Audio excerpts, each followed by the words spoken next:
Science Today, everyone. Welcome. This is Siam Kozaman. We are answering questions I received on an earlier video, and we're gonna top it off with a little review of the latest Evangelion movie, Evangelion 3.0 plus 1.0, Thrice Upon a Time. We're gonna do a short review of that film, but first, let's get three things straight. First, do not ask any questions under this answers video because we are already answering answers from a previous video. Number two, please consider donating to me on Patreon. It really helps. Even $1 of contributions per month really helps me a lot.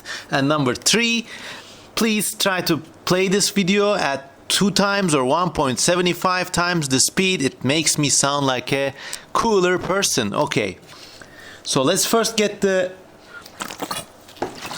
Evangelion review out of the way. I don't pronounce it as Evangelion because in the part of the world where I am from, if you have the letters Evangelion, this is read as Evangelion. I'm very sorry, I cannot for the life of me pronounce it Evangelion. Even get over here. Even get some monster juice. Anyways, so this film for the past year since the COVID pandemic began, I really enthusiastically began to watch and read media related to the Evangelion franchise. At one point, I was really taken by it. Wow! I was like thinking about it for months, but then kind of mellowed out a bit. I still think it's like a great work of animation. The message they have, the sort of ultimate shattering of the fourth wall, and in it, if you know a little.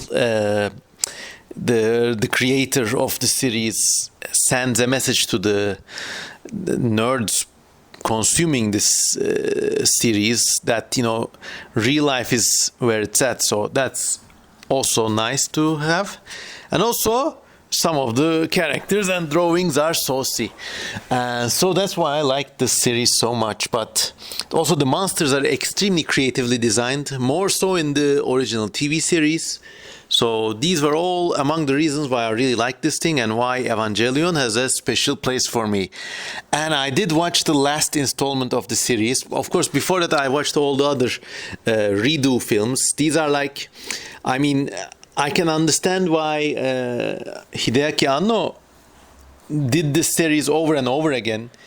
It's a kind of perfectionist, and he's a kind of perfectionist, and if you have this one story to tell, you just want it told right. And you always want to keep going back and change things, and this is something I felt with my own works.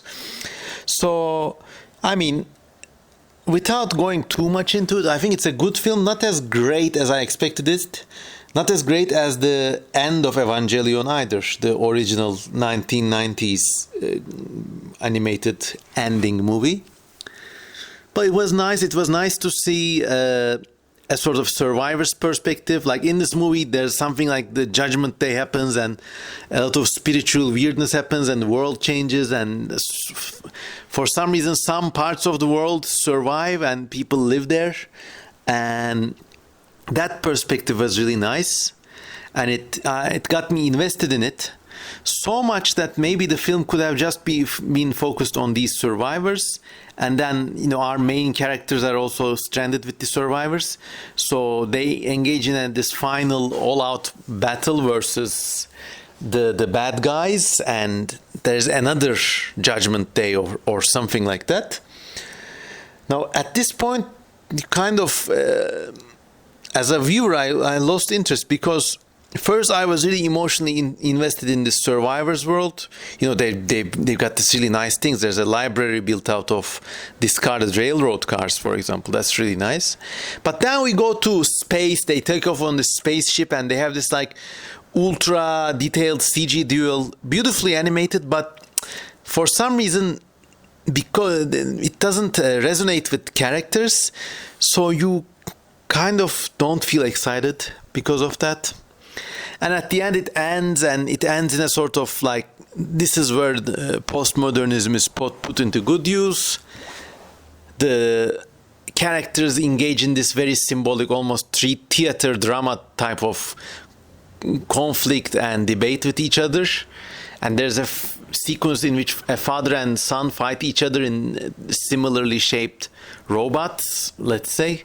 But the fight takes place in a kind of Godzilla movie set. Like, they fall on buildings, you expect the buildings to crumble because this is an animation, but they just skid across the floor like cardboard boxes. And then you see they are cardboard boxes, and the entire thing is somehow like metaphysically taking place inside a TV studio.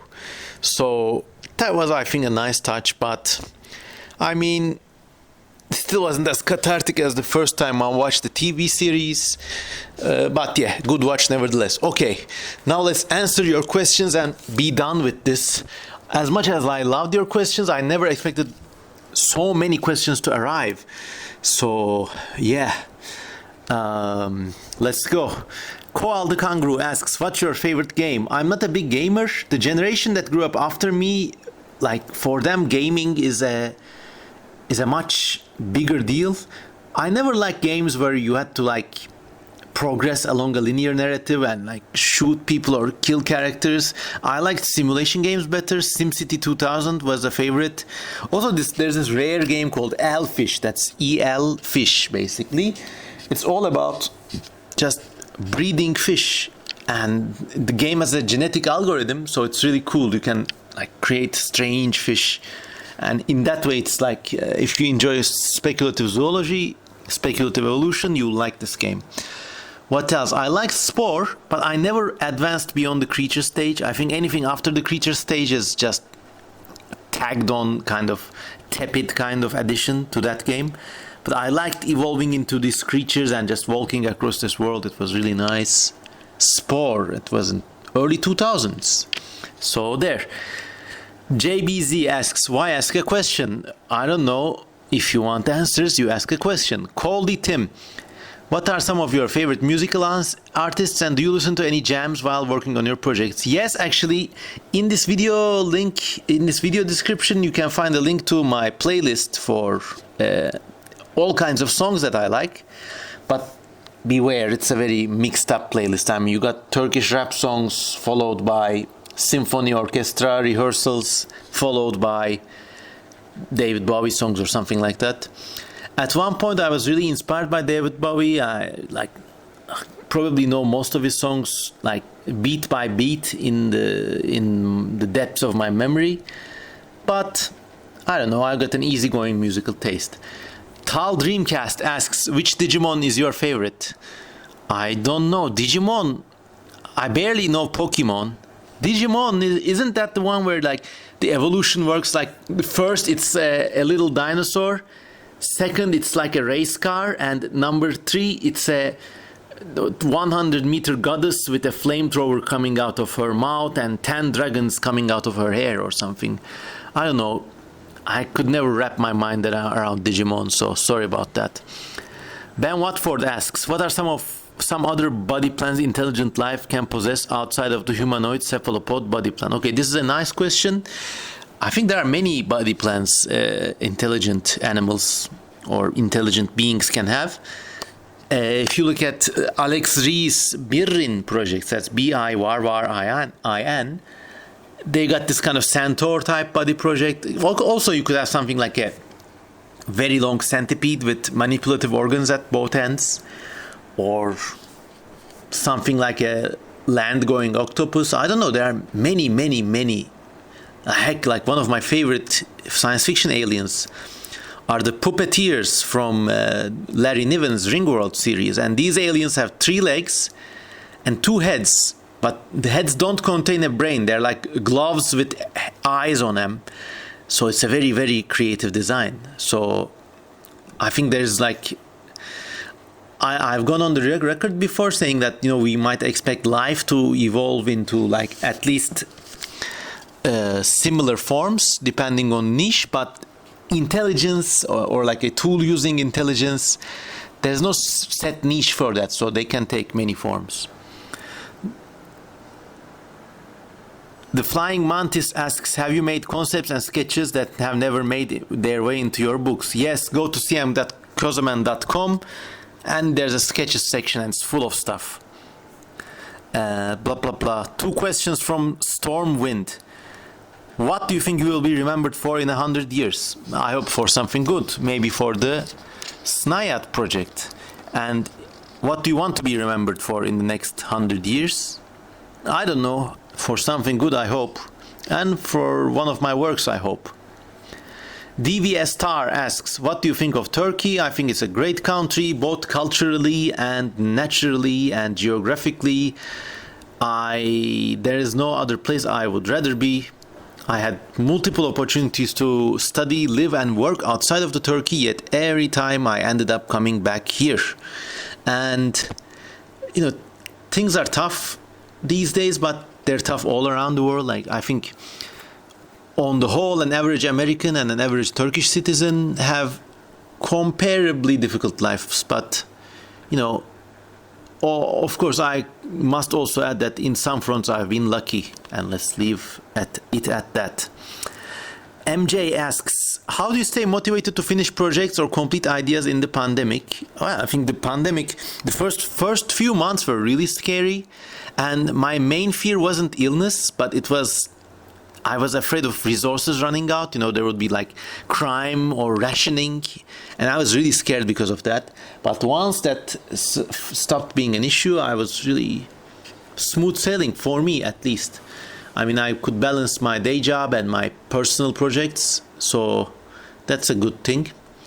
But just do so. I think when I'm at home with my wife, I'm motivated not to slack around because I don't want her to see me slacking around. So yeah. Jean Germain asks, what do you think about Chile or South America? I would like to know. I am from Chile. I love your work. Thank you, man. Chile is a nice country. It's one of the most geographically unique countries in the world. It's a huge shoreline and the tallest country from north to south. Beautiful place. I would love to go there one day. There are many parts of the world I would love to visit. South America in general, it's like an alternatively evolved version of the Western world. And don't get me wrong, it's got many injustices, but also many opportunities. Like decades, because you have countries in which immigrants have become presidents. I believe there was a Muslim president to one of the countries in South America, and this is light years in advance of many of the so-called Western democracies. Of course, in application, there are some problems. I think in some ways I see Argentina as being very close to Turkey. Similar economic issues, similar ethnic issues, I don't know. But South America, my heart goes to you. I hope you're all having a good day there in South America, in wherever country you're from. Shairuddin Faisal asks, how do you engage in world building that makes sense, and how do you get inspiration? Does it take a long time to finish? Practice is the key, my friend. Just do it over and over again. First few projects, they're not going to be great, but, make a list of your ideas and try to make things from start to finish, and just hope you get lucky. That's all. Tanks and Updates asks, what are your future plans for books and illustrations? I never give them away because I don't want to jinx things. Flame Runner Reviews asks, what's the best way to get more in-depth understanding of natural history? There are many ways. You could read popular science books based on your favorite topic about natural history, and then go to the resource sections of those books and then read the resources. And from there on, you can build a complex picture of basically a complicated understanding of your topic at hand. Or even just, this is going to sound very simple, but just read Wikipedia, but take notes. Take notes as if you're studying for a class, and then you really get better at it. Weedlefong Art Series asks, will there be more drawing tutorials of prehistoric animals? I hope, maybe. Dragon Gamer asks, why didn't you put dwarf elephants in All Yesterdays? Well, maybe we should have, I don't know. We had a limited time when making that book, but thanks for the suggestion. Manospondylus is a nice friend from Germany. Hello, man. What is your absolute dream project you would like to work on? I don't know. Maybe I'm in the mood now. A huge, like 3-part animated series like Evangelion, but different, where I get to determine everything from the main story to the designs of the characters themselves. That would be cool. Also, what is your favorite mollusk? Wow, that's a hard question. Wait, there are these very, very strange parasitic mollusks in sea urchins. Let me Google them actually. Just a second. Sea. It's coming up.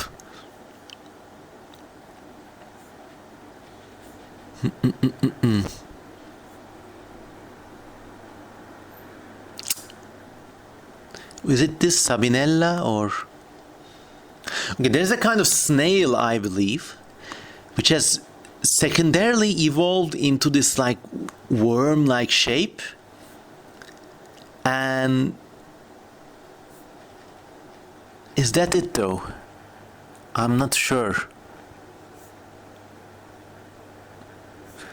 So these little snails, they infect the shell of a sea urchin and they create these like wart-like things in the spines and then live inside them. It's just the idea of a parasitic sea snail just seems cool. So of course there are many, many cool mollusks. Second runner-up would be Taningia, the giant glow-in-the-dark squid with... It's like a very, very deep sea squid. It's as big as a table, and it's got the biggest light-producing organs on any animal. They're the size of lemons, club-shaped light organs on top of its tentacles. So those are cool. So there. Mosog asks an all tomorrow's related question and is sadly rejected. Vodam asks any advice on how to make a new species. I answered this before. Just listen to the previous episodes and you'll find it out. Casey Lucas asks favorite moon of the solar system. Aha, it's a good one. There was one in 2001, a Space Odyssey by Arthur Clarke. Let me look it up.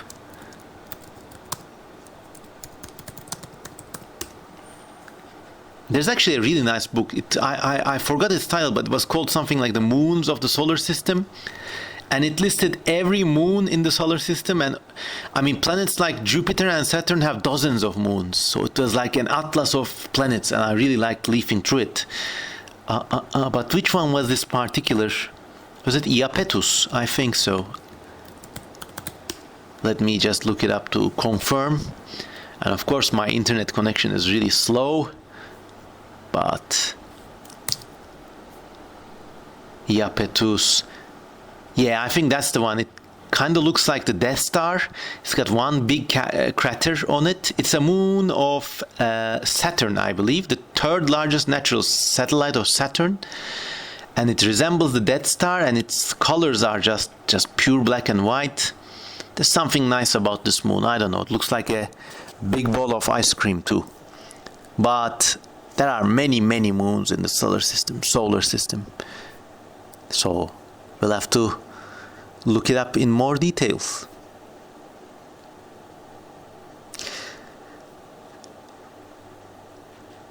A Russian friend, I cannot pronounce his name sadly, Stronik Moni or something, asks, what is your favorite piece of historical media? If you're meaning a book about history, then it would definitely have to be Edward Gibbon's Decline and Fall of the Roman Empire. It's so beautifully written. It's in 3 volumes, but it's like, I mean, it was one of the chief inspirations for All Tomorrows. So the overall tone and the beautiful way Gibbon uses the English language, it's just, phew. I mean, you don't even have to care about Rome, just read this. Set aside a summer and just read it. It will contribute. It's almost like a second college education. Go read it. Decline and Fall of the Roman Empire. Haliander Valverde asks, do you draw on paper or digitally? I mostly draw on paper and then augment it augment that considerably in the digital format. I'm not very good with pure digital art. I have to like have some paper drawn, even outlines, even very basic stuff. They really help me. Gavin Tidwell asks, are you going to flesh out other Snail phyla like elastozoans? Yes. Snail, it's my upcoming book about life and natural history on an alien planet. I work every day on Snail, and if you follow me on Patreon, you can see more about it. And yes, there's going to be multiple phyla of animals. So there's going to be these elastic animals that are like these mollusk-like things. There are these other mollusk-like things with single eyes. They're called mullogiforms. And there's going to be a whole lot of things. So keep your eyes peeled. Once for All 12 asks, what first got you into speculative evolution? When I first read Wayne Barlow's book, Expedition, I was hooked. Big Rat asks, what are your plans for the future? Well, I don't like to reveal them because I don't like to jinx my plans for the future. Thank you. And, wow. Okay, that's it. Unbelievable. All like nearly 400 questions, all done. And I've been answering these questions since 2 or 3 weeks ago. I mean, I've been producing 1-hour videos, one after the other. And I never thought it would be over. I mean, let's see. I first started this series on 11th of August. So any questions I received after 11th of August, I'm not going to be able to answer them. Sorry. And wow, this has been an ordeal. So the next time I do an answers video, it's going to be a considerably different format if I get around to it at all. But wow. Many a small bird drive away a hawk. Wow, I mean, all these many questions, they almost exhausted me, but now it's over. I can't believe it. So thanks for sticking it out all throughout these 9 videos, everyone. And I hope you enjoyed it. And I hope you enjoyed my Evangelion review too. Okay, now that this is out of my chest, I can get back to my regular programming. So keep watching this space. As always, please like, subscribe, and comment, and click the little bell icon. But most importantly, please consider donating to me on patreon.com. And that's it. Wow, I can't believe it. It's done. It's finished. I can't believe it. Oh, so relaxing. Okay, have a nice day, everyone. Goodbye.